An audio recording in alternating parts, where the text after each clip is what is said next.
senhores telespectadores, hoje é o primeiro dia do ano de 2007 e, portanto, é claro, as minhas primeiras palavras são de votos de que para todos este ano seja um ano, enfim, cada um consiga alcançar tudo aquilo que deseja. Cada um aqui na nossa pequena vida tenha paz por dentro e paz por fora, e que no mundo se estabeleça finalmente a paz. Desde há muitos anos a humanidade anseia por uma paz universal. Nós todos, humanos, somos, no fundo, não somos diferentes uns dos outros. Para que é que nos havemos de andar a guerrear? Bom, e parece que este ano de 2007 aparecem clarões de esperança de que finalmente vai acabar a guerra. Certos povos compreenderam que a guerra não dá dividendo. Não é com a guerra que se ganha nada. A guerra traz só o sangue, o ódio, a morte, o latrocínio, a violência, a destruição. Olhem, e o desprestígio dos próprios civilizadores. Mas parece que finalmente isso agora está a ser entendido. O meu pensamento neste início do ano é de que seja finalmente o ano em que nós façamos a descoberta da paz. Não é nada de impossível. Olhem, faz agora 100 anos, era 1907, ainda se desejava que em todas as casas houvesse água corrente, que nas nossas salas houvesse luz elétrica, que houvesse meios de transporte mais rápidos. Estavam-se ainda a instalar os comboios, a fazer as estradas. Praticamente não havia automóveis, não havia telefones. Vejam o salto que o mundo deu nestes últimos 100 anos. Bom, e 100 anos atrás, 1807, ainda no mundo reinava a escravatura, ainda na Europa estava jugulada pela violência das armas napoleónicas, os europeus não podiam respirar. Nós aqui, a corte teve que fugir para o Brasil, exatamente nesse ano, antes de tragédia. Vejam que século após século o mundo foi melhorando. Portanto, desejar no início deste novo ano grandes passos em frente, que eu nem sei quais são. É desejar o que não pode deixar de acontecer. A humanidade marcha em frente e marcha em direção a um destino melhor. É só mais um degrau nessa grande escadaria que nós hoje estamos a comemorar. Vim fazer o programa aqui num sítio que geralmente é muito bonito, um dos lugares mais bonitos de Lisboa. Isto devia ser até uma das salas de visitas da Europa. Eu vim aqui, isto é o Jardim Zoológico, o Zoo de Lisboa é um dos mais notáveis de toda a Europa. Pensa-se que daqui a 2 anos, 2 ou 3, será mesmo o mais importante zoo europeu. Temos aqui espécies realmente raríssimas, numerosas, num ambiente extraordinário e, portanto, esta maravilha que é o Zoo de Lisboa poderia atrair muita gente, poderia ser um motivo da promoção portuguesa. Poderia. Não sei se esse não é porque a gente tem as coisas boas, as coisas bonitas, mas não sabe fazer reclame delas, chamar a atenção para elas. Eu recebi agora um livro notável sobre o convento da Rábida, A Porta do Céu. É um livro publicado pela Fundação Oriente. O livro, eu li-o, é de um modo geral muito bem feito e chama a atenção para o extraordinário tesouro espiritual, paisagístico, monumental que é a Serra da Rábida. Eu hoje penso, e há muito tempo que penso, que a Serra da Rábida é um dos lugares mais belos que existem aqui no Ocidente Europeu. Como é possível que um lugar tão maravilhoso esteja fechado. Aquilo está fechado. A Rábida está fechada. Temos aqui, a 2 passos de Lisboa, um pedaço maravilhoso de paisagem. Aquilo faz-me lembrar muito a costa amalfitana no Mediterrâneo. É uma coisa lindíssima, lindíssima e proibida. Bom, e eu, por mais voltas que dê à cabeça, não consigo compreender esta lógica que, por um lado, não me deixa pescar, não me deixa sequer andar num bote ali na Baía da Rábida. É proibido, é tudo proibido. Tudo proibido. Por outro lado, não é proibido uma cimenteira, escavar, destruir montanhas, fazer cicatrizes pavorosas e ir pouco a pouco destruindo o encanto daquela serra. Não consigo perceber a lógica que há entre as coisas. Gostaria de não ter que voltar a referir-me ao assunto. Oxalá que não torne. Mas não quero começar o ano com palavras tristes. Pelo contrário, as minhas palavras são de alegria, são de felicitação à Fundação Oriente pela publicação deste livro, por ter vindo chamar a atenção para a extraordinária importância histórica, artística e tudo desta maravilha que é a Serra da Rábida, e com o voto de que, com a publicação deste livro e, quem sabe, com a ajuda da Fundação Oriente, a Serra da Rábida assuma por fim o lugar a que tem direito nesta oferta do turismo português. Mas há outras coisas boas que eu tenho para dizer no princípio do ano. E olhem, precisamente aqui no Jardim Zoológico.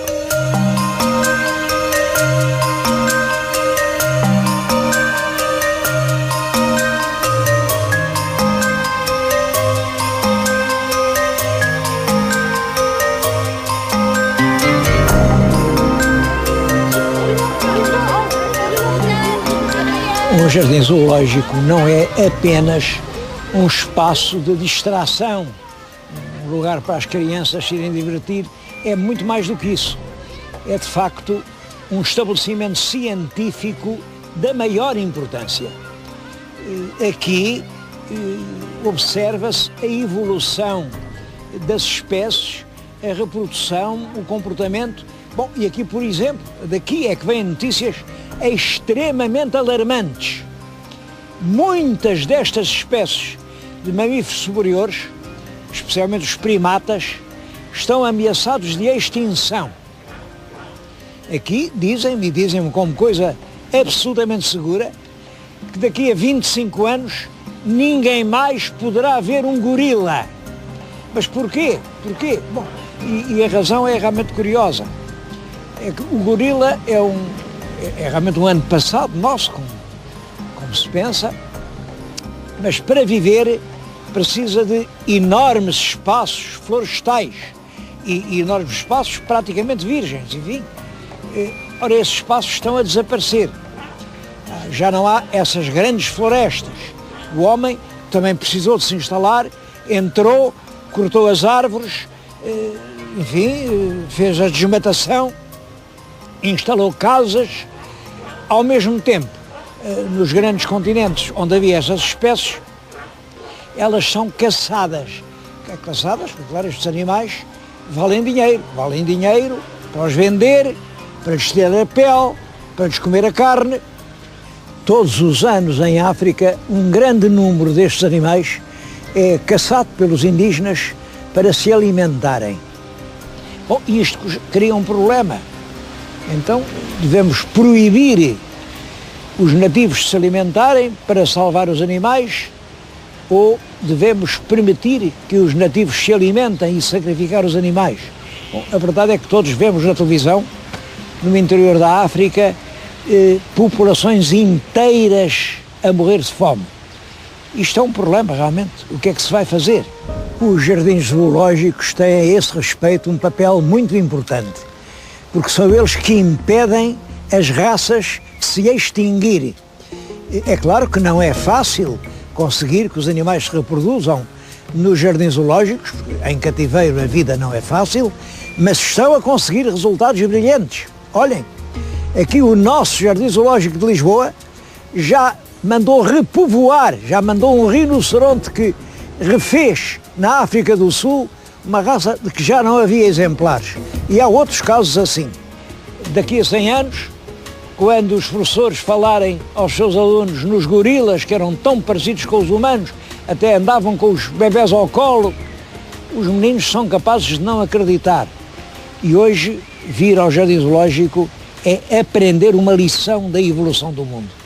Daí a minha surpresa pelo facto do Jardim Zoológico de Lisboa não ser auxiliado pelas autoridades. Não, considera-se muito importante ajudar as escolas, e acho muito bem, e institutos científicos, a investigação, tudo bem, mas não há um real para os jardins zoológicos. Não percebo porquê.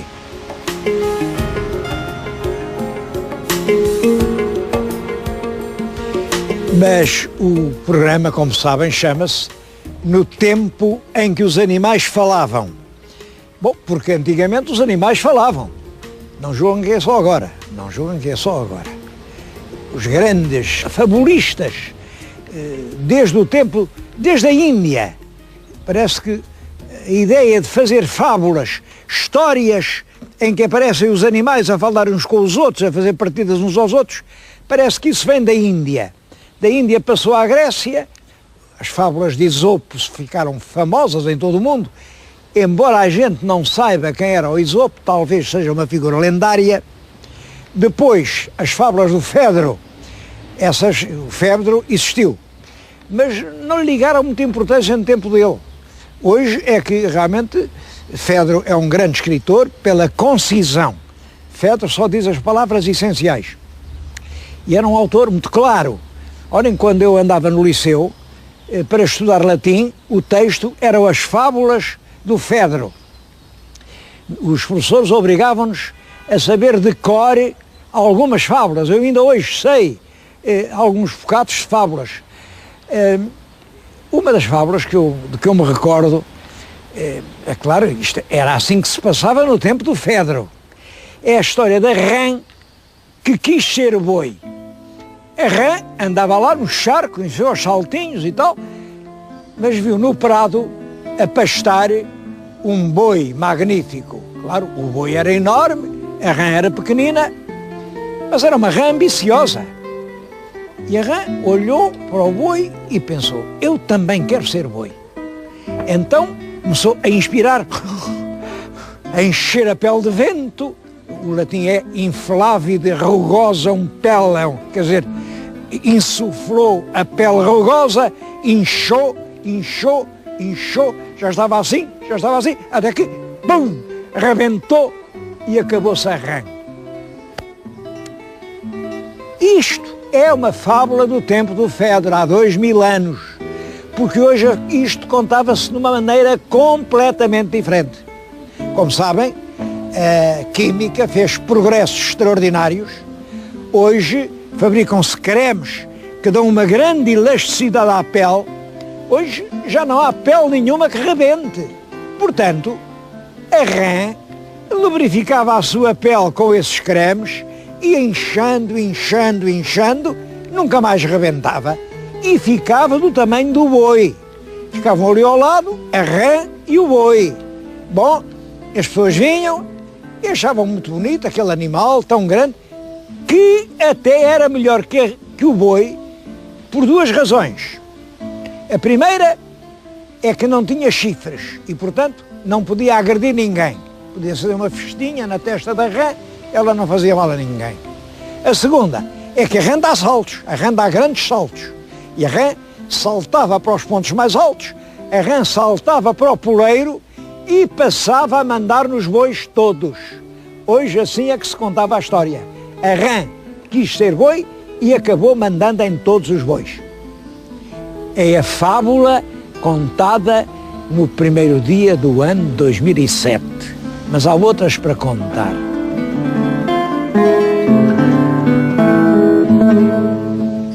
Fábula muito célebre é a do macaco juiz. A história é esta. Andavam na floresta uma raposa e um lobo.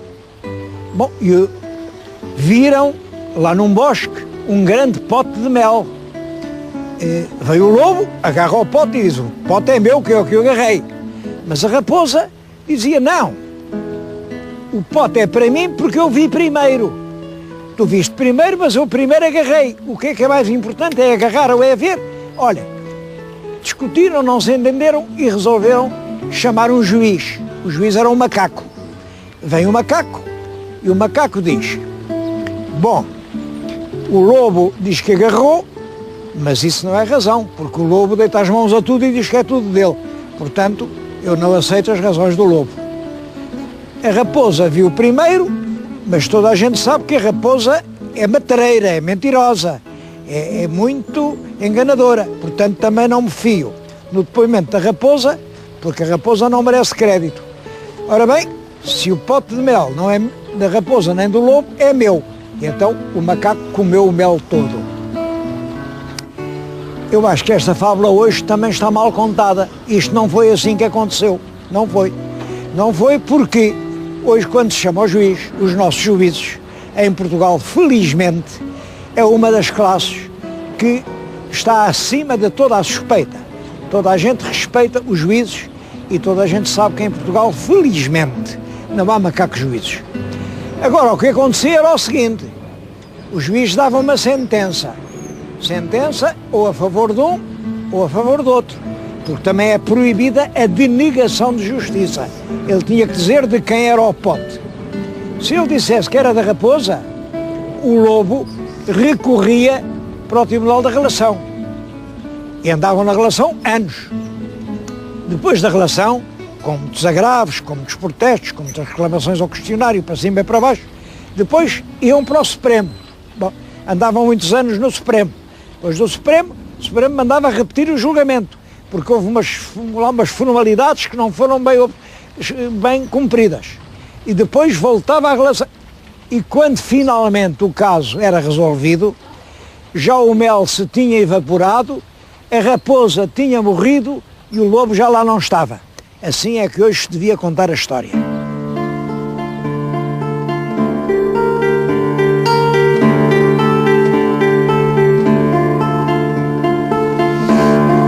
Das fábulas mais famosas, fábula já contada pelos gregos, no tempo de Esopo, depois contada pelo Fedro, depois o La Fontaine voltou a contá-la, andava nos livros de leitura quando eu andava na escola.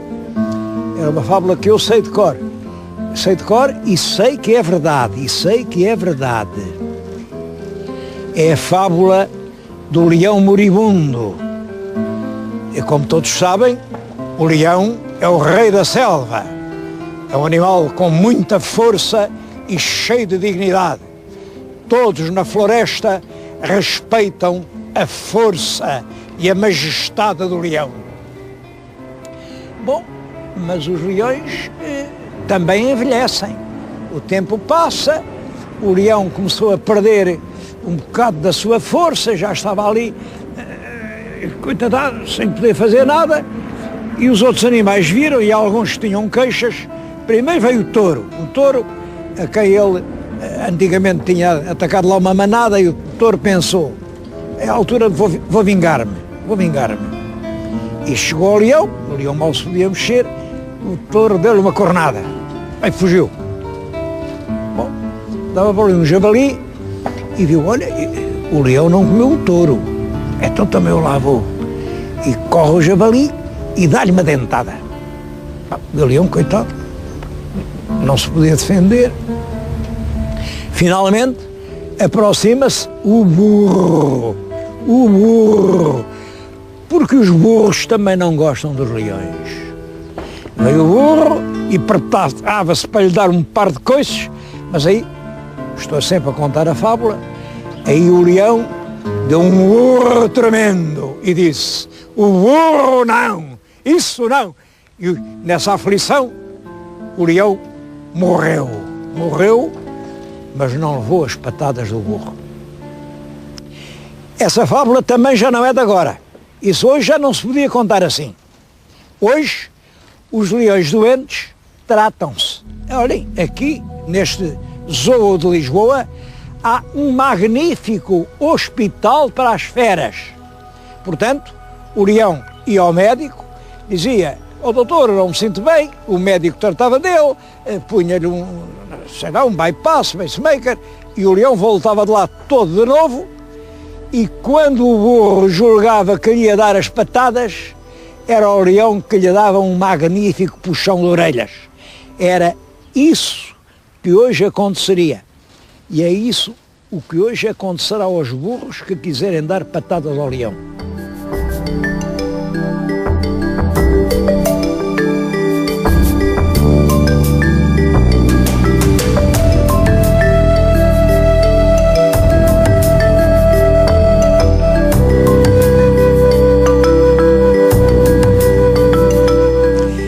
Bom, é claro que tudo isto eram histórias do tempo em que os animais falavam.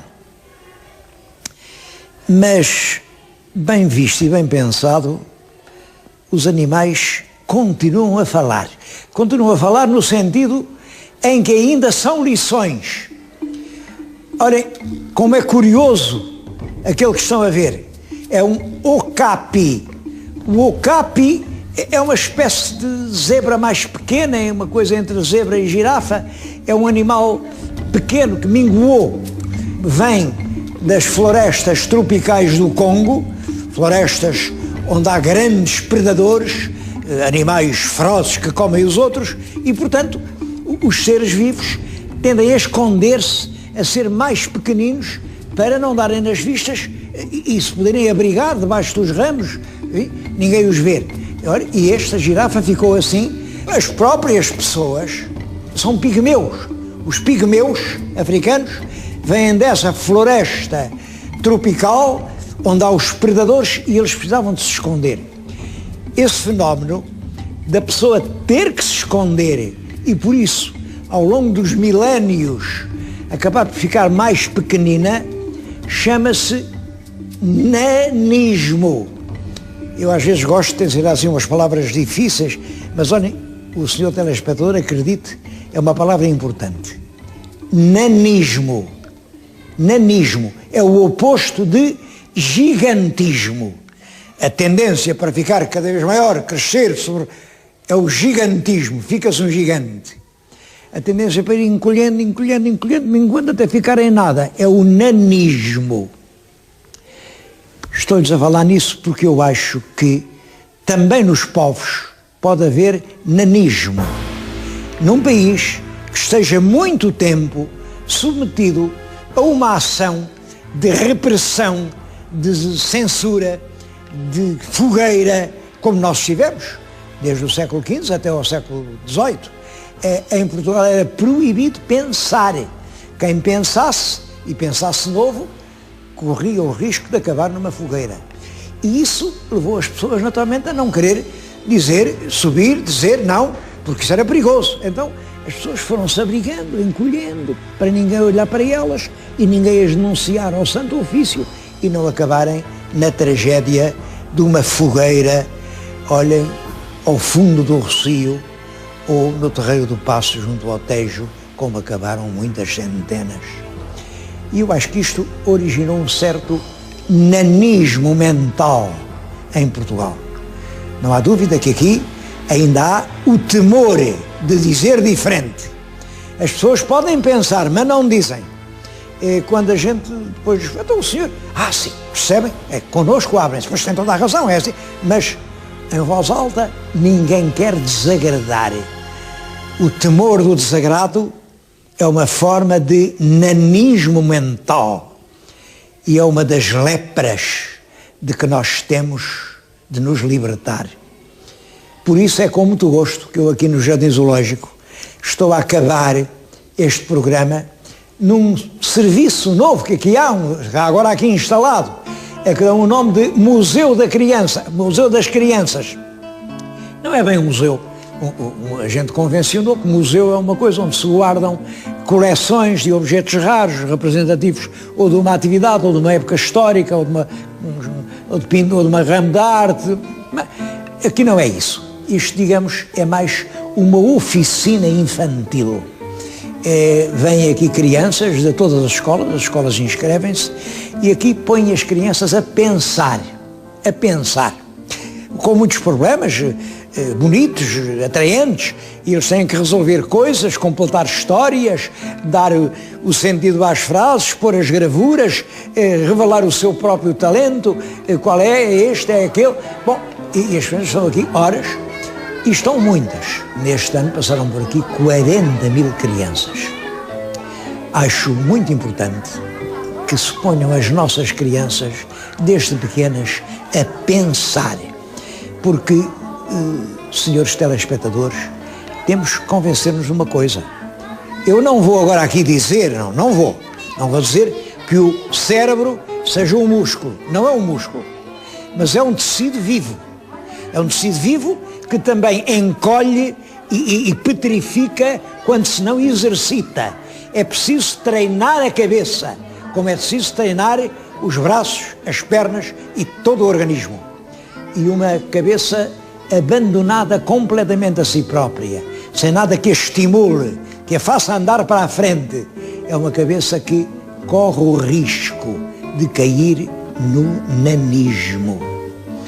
Bom, e eu acabo este programa de fim de ano com um apelo a que todos em Portugal, os educadores, os pais, as famílias, os cidadãos, toda a gente, façam um esforço, porque a nossa marcha não seja em direção a um nanismo cada vez mais fundo, pelo contrário, em relação a um gigantismo que nos torne maiores, mais conscientes, mais felizes.